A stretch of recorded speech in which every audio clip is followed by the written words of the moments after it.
Precisa de ajuda? Da logística? Eu tenho aqui o meu computador, mas este dá para meter aqui a pena? Dá. Sim, pode-se meter. Então, vamos fazer isso.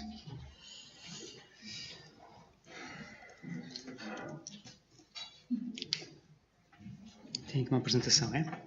É. Então eu vou copiar aqui para o ambiente de trabalho, se me permite. Não é copio só, vai copiar a pena, vai meter a pena toda, mas assim... Não.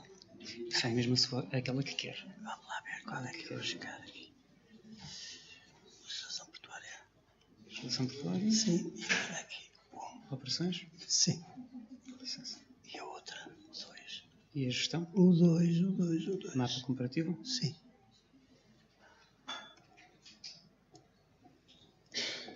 Trabalhamos aqui, ok? Ok.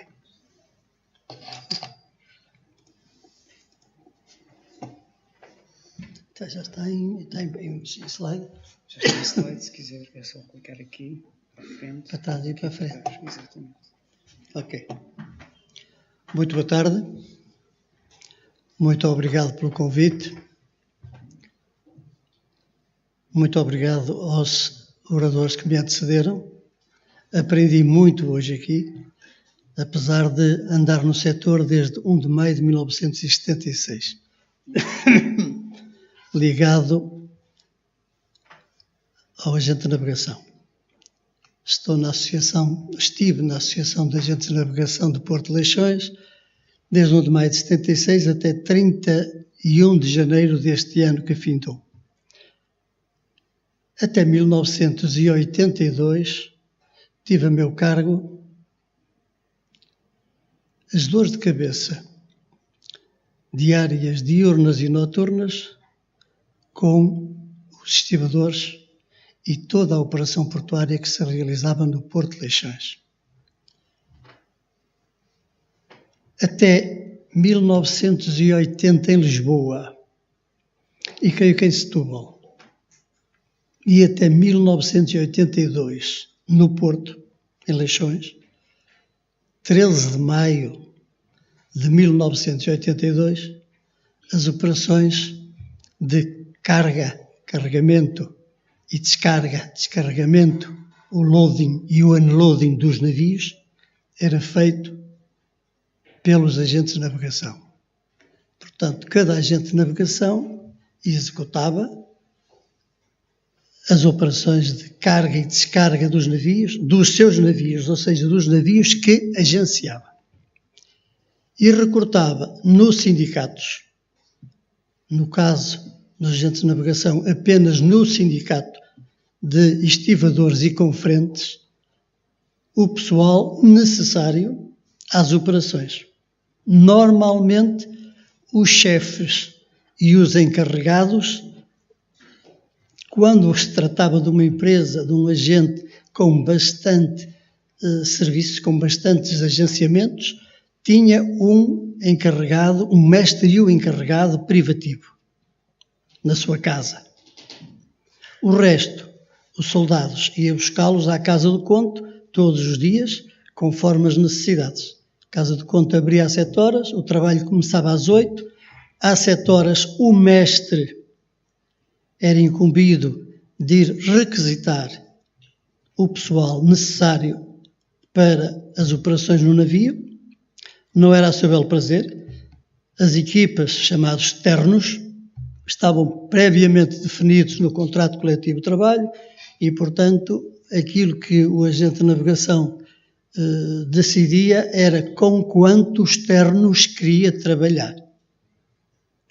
Desde que quisesse trabalhar com um terno, dependendo do tipo de carga, requisitava um terno, 2 ternos, 3 ternos. Cada terno, também tendo em conta o tipo de mercadoria e às vezes a forma como ela vinha embalada, estamos a falar em sacaria, por exemplo. Naquele tempo, sacaria, o normal era 70, 100 quilos por saco.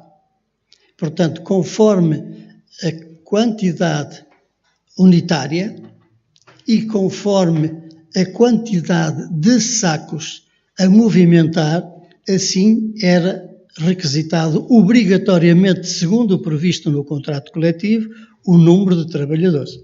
Se eram sacos de 70 quilos, com o máximo, por exemplo, estou a dar números de cor, mas apenas como exemplo, com o máximo, sei lá, de 1000 quilos por porão, tinha que se requisitar um terno de 6 homens. Mas se fosse, por exemplo, sacos de 100 quilos e com o máximo de 1500 toneladas, peço desculpa, por porão, nessa altura já tinham que requisitar 8 homens para o porão e depois 1 ou 3 para o portaló. Eram equipas que estavam previamente definidas. Eu tenho aqui alguns contratos coletivos, alguns livrinhos de contratos coletivos dessas alturas, que é interessante verificar aquelas quantidades. De maneira que estou ligado à operação portuária, ou estive ligado à operação portuária desde 1 de maio de 76, quando entrei na associação, até 82. E porquê até 82? Os mais velhos e aqueles que acompanham esta atividade lembrar-se-ão que por alturas de 80 foram criados os centros coordenadores. O Centro Coordenador de Lisboa entrou em vigor, em funcionamento em 80.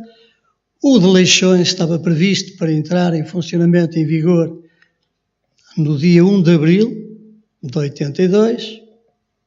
Quem marcou esta data e esqueceu-se de uma tradição portuguesa é que o dia 1 de abril era o dia de enganos.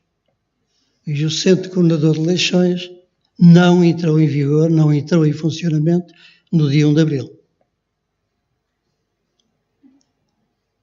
Curiosamente, veio entrar em vigor, veio entrar em funcionamento no dia da Nossa Senhora de Fátima, 13 de maio. Não sei se foi por milagre ou se foi coincidência, mas foram 43 dias que o Porto de Leixões esteve parado completamente.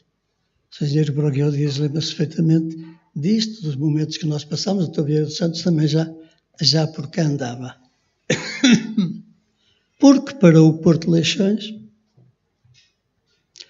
eu não poderei dizer a verdade toda, porque me carece ou me falece o conhecimento, ou melhor, a prova daquilo que sei. Havia no Porto de Leixões, nesta altura, 4 classes de trabalhadores. Por força das circunstâncias, também já referirei. Havia os carregadores e descarregadores, trabalhavam em terra, claro, naquele tempo, a lombar com sacos às costas, é evidente, trabalho pesado e duro. Havia uma outra classe, que eram os estibadores, que trabalhavam ou faziam o mesmo serviço, mas a bordo dos navios. Portanto, faziam a estiba e a desestiva a bordo dos navios. Tinham uma cédula especial, uma licença especial para entrar a bordo do navio. Os carregadores e descarregadores não podiam lá entrar, porque não tinham esse documento. Juntamente com o sindicato, no sindicato de estibadores havia uma outra classe que eram os confrentes. Confrentes eram os senhores do lápis e da caneta e do papel, que conferiam as mercadorias que entravam e saíam a bordo. Ainda hoje há esse serviço, mas na altura estavam ligados com o sindicato dos estibadores. E havia uma outra classe, que tinha uma origem, enfim, não foi culpa deles, mas era uma origem no antigo Porto do Douro. Como sabem, os navios que chegavam ao Douro não encostavam a cais. Por força de uma questão de calado, ficavam no meio do rio. Então havia umas barcaças para as quais era feito o transbordo da mercadoria e essas barcaças depois encostavam ao cais da estiva, que está aqui agora. Está aqui agora? Não, ele já cá estava. Agora é aqui um posto de turismo, nem sei bem de quê. As barcaças encostavam ali e ali as mercadorias eram descarregadas para o cais ou então descarregavam mais abaixo, na alfândega, onde eram verificadas e depois despachadas para os seus destinos. Quando o Porto do Douro desapareceu, os trabalhadores que trabalhavam a bordo das barcaças eram os chamados lingadores, barqueiros e fregateiros e ofícios correlativos. Quando desapareceu o Porto do Douro, manteve-se a classe dos lingadores. Tornou-se necessário, caso único, no país, dar guarida e encontrar serviços para essa classe que, por força das circunstâncias, deixou de ter ocupação. Então, em Leixões, passávamos a ter carregadores e descarregadores em terra, estivadores a bordo, os confrentes também normalmente têm a bordo, e tínhamos os lingadores, onde se haveria de ocupar os lingadores. Foi inventado um raio de 5 metros da lingada, portanto, a lingada era arriada em terra e no raio de 5 metros à volta da lingada era terreno privativo dos lingadores. Os carregadores trabalhavam fora do raio de 5 metros. Os lingadores trabalhavam no raio de 5 metros. Portanto, os lingadores, barqueiros, fregateiros e ofícios correlativos do Distrito do Porto só deslingavam a lingada e não tinha mais que fazer. Os carregadores apareciam e levavam então os sacos e a outra mercadoria para os armazéns, para os caminhões, faziam o resto. Havia uma coisa interessante depois. Isto era muito interessante, não é contado agora, era à mesa das negociações. Surge um problema. Já vou falar adiante, mas descubro aqui um bocadinho o véu. Havia e há 2 tipos de carga, ou de descarga, melhor. Descarga direta, ou seja, a mercadoria num movimento vertical sai do navio e é colocada em terra ou em cima de um caminhão, que está preparadinho, prontinho para receber a mercadoria e seguir imediatamente antes que ela arrefeça. Isto é chamada a descarga direta. Aí era um problema. Tínhamos trabalho para os lingadores, mas não tínhamos para os descarregadores. Era uma complicação muito grande. Claro que a solução, neste setor, nos anos que aqui estive ao serviço, lidando com estas operações portuárias, aprendi uma coisa. Em primeiro lugar, resolver os problemas o mais rápido possível. Porque no minuto seguinte sai mais caro, é mais difícil de resolver. Segundo, resolver os problemas sempre, ou bem, pela melhor maneira, porque sai mais barato. Então, o mais fácil era encontrar uma forma de pagar aos dois. Os lingadores faziam o trabalho, os carregadores e descarregadores não tinham serviço, mas, como estavam ali, tinha que se pagar aos dois. Isto não acontecia só nesta situação concreta. Acontecia em muitas outras. Portanto, nós tínhamos 4 espécies, 4 tipos de trabalhadores distribuídos por 2 sindicatos, sindicato dos descarregadores, carregadores e descarregadores, muito aguerrido, o sindicato dos lingadores, barqueiros e fregateiros do Distrito do Porto e o sindicato dos estivadores e confrentes. Cada agente de navegação fazia, como disse, a operação portuária, que na altura se chamava a estiva e a desestiva, dos seus navios. Ou seja, havia uma proliferação enorme por parte da entidade empregadora, por parte da entidade patronal. Pelo contrário, os trabalhadores, quer os lingadores, quer os carregadores, quer os estivadores, todos os dias. Era uma classe muitíssimo unida. Não havia nenhum trabalhador que não estivesse, inscrito no seu sindicato. Eventualmente, quando havia carências de mão de obra, recorria-se àquilo que se chamava na altura uns adventícios. Eram os indivíduos que andavam aí, que até eram estudantes e que no verão precisavam de ir fazer os tostões e iam trabalhar para a DOCA. Eles não iam trabalhar para a DOCA. Eles iam aguardar vez para quando fossem distribuídos os outros efetivos. Se faltavam 10, agora quem está primeiro, o A, o B, o C e o D, e iam trabalhando. Mas esses não contavam. Trabalhavam agora, daqui a bocado não, no dia seguinte já não tinham trabalho. Mas aqueles que faziam parte, digamos assim, do contingente, chamemos-lhe contingente, do sindicato, inscritos no sindicato, todos os dias às 7 da manhã tinham que reunir na chamada Casa do Conto, que era o local onde se faziam requisições e se fazia a distribuição.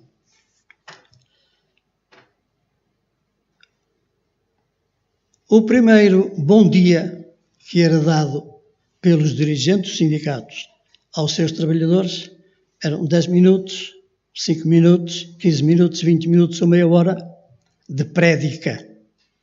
De prédica. Portanto, todas as manhãs, antes de fazer a distribuição, havia umas palavras. As palavras dependiam do tempo, dependiam da circunstância e dependiam da necessidade. O que quer dizer que, creio que todos sabem, eu tenho medo de uma pessoa individual, mas tenho muitíssimo medo de um espírito coletivo. Num espírito coletivo onde houver muita gente, onde diz mata e já está tudo em cima do indivíduo. Não se recordamos do 25 de Abril, bastava um indivíduo na rua dizer este gajo é faixo. E levava porrada aqui na Avenida dos Aliados, um indivíduo que não tinha nada com política. Este gajo é faixo. Pum, caia-lhe tudo em cima. O espírito coletivo é muito difícil. Vemos os fenómenos de futebol, os fenómenos de ajuntamentos, muito complicado. Bom, isto é para fazer sobressair. O agente da navegação desgraçado tinha um navio por mês e tinha que enfrentar as reclamações, as exigências de um grupo, só não estava armado, mas que era muito bem mentalizado e que tinha um corpo de equipa muitíssimo grande. Bom, isto fazia com que as reclamações, eu ia dizer reclamações, mas as exigências diárias subissem. E não subiam muito.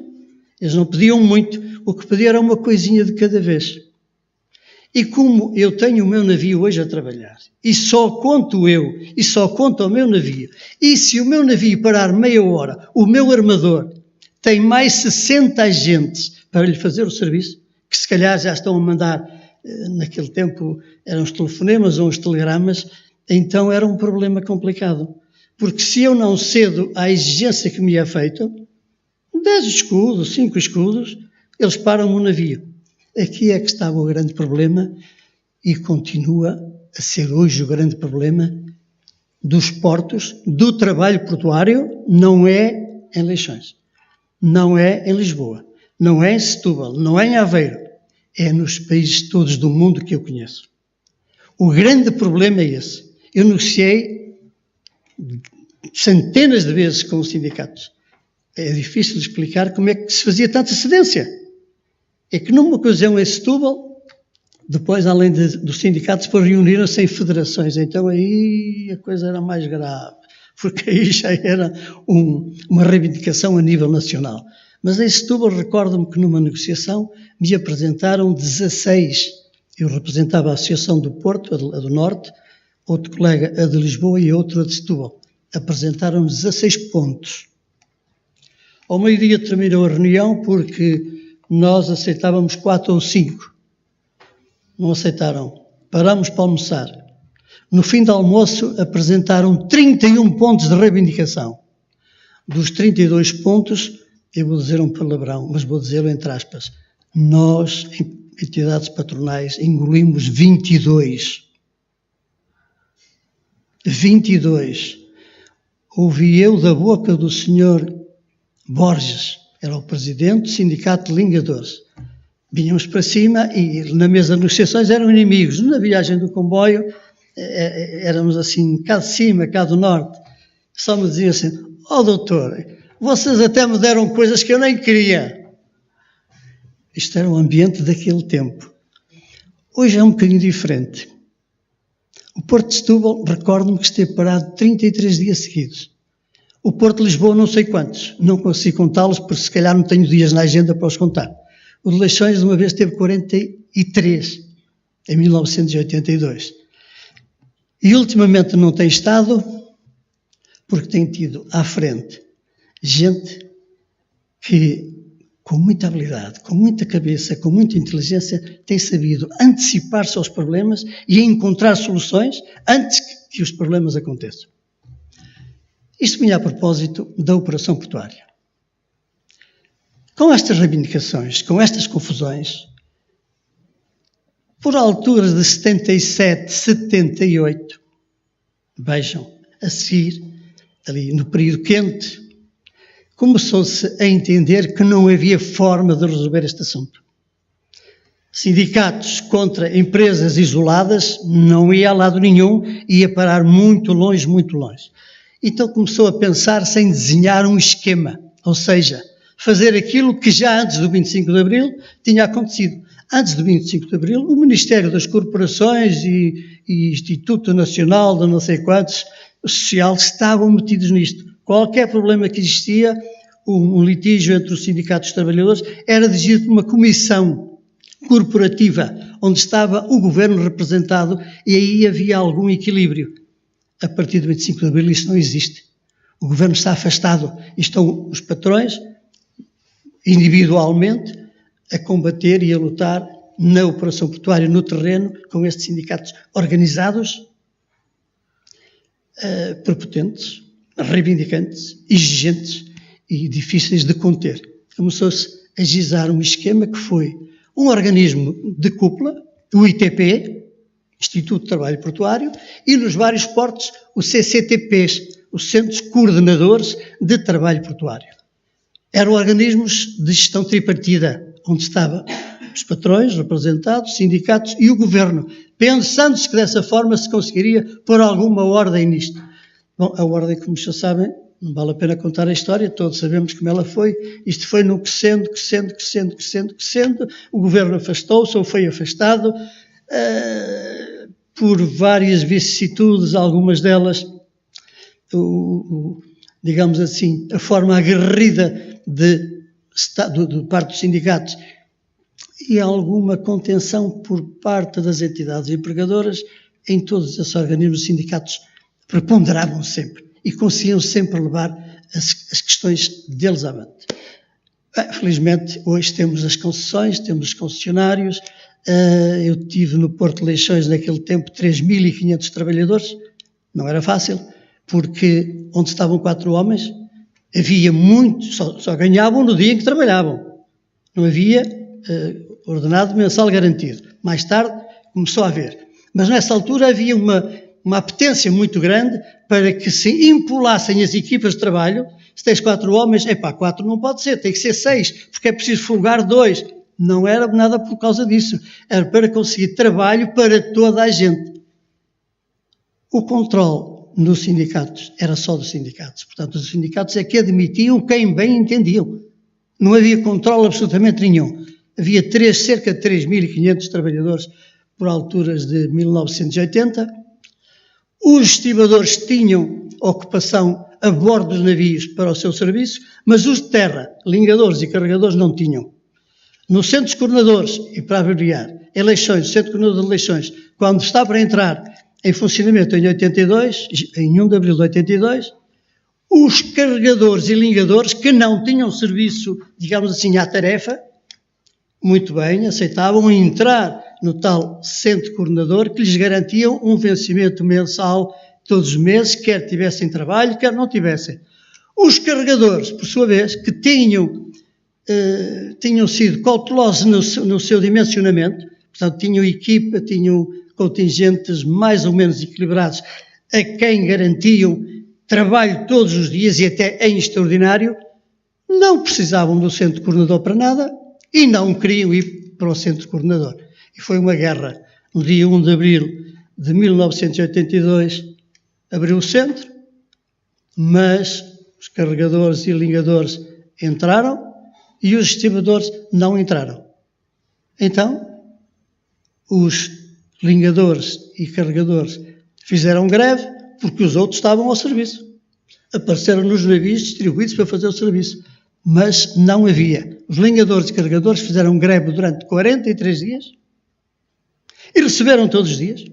Não sei se veio do céu, se veio da terra. Alguém lhes pagou 43 dias para eles fazerem greve, para forçar os colegas a entrarem, e entraram de facto no dia 13 de maio de 1982.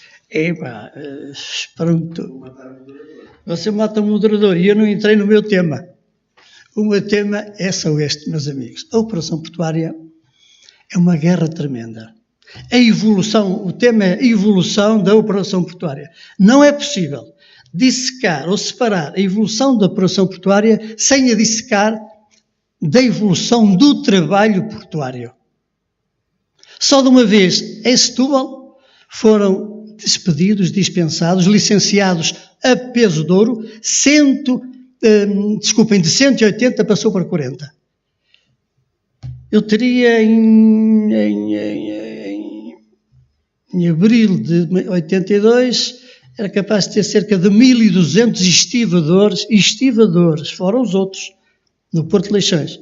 Doutor Pedro Santos, quando temos hoje, ao todo, 100 e poucos, ao todo, estivadores, conferentes, carregadores, ligadores, agora é tudo a mesma categoria, mesmo trabalhadores portuários. Hoje temos 100 e poucos, o serviço é feito, faz-se na mesma, etc, etc, etc.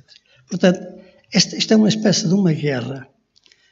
Eu não sei se esta evolução da Operação Portuária, desde os tais tempos em que os agentes de navegação faziam cada um o seu navio, que agora há uma entidade nos contentores, outra na carga convencional, etc., a fazer a Operação Portuária no seu todo, com rentabilizações económicas, etc, etc, etc. Eu não sei se é só por motivos económicos, não sei se é por motivos operacionais, se também não terá à mistura este ambiente e esta evolução, eu não queria usar outra palavra que possa ser menos bem entendida, que o sindicato, esta postura dos sindicatos perante este problema que tínhamos aqui.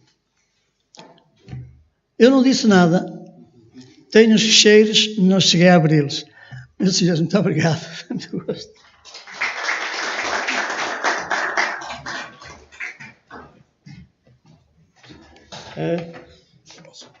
Desculpa.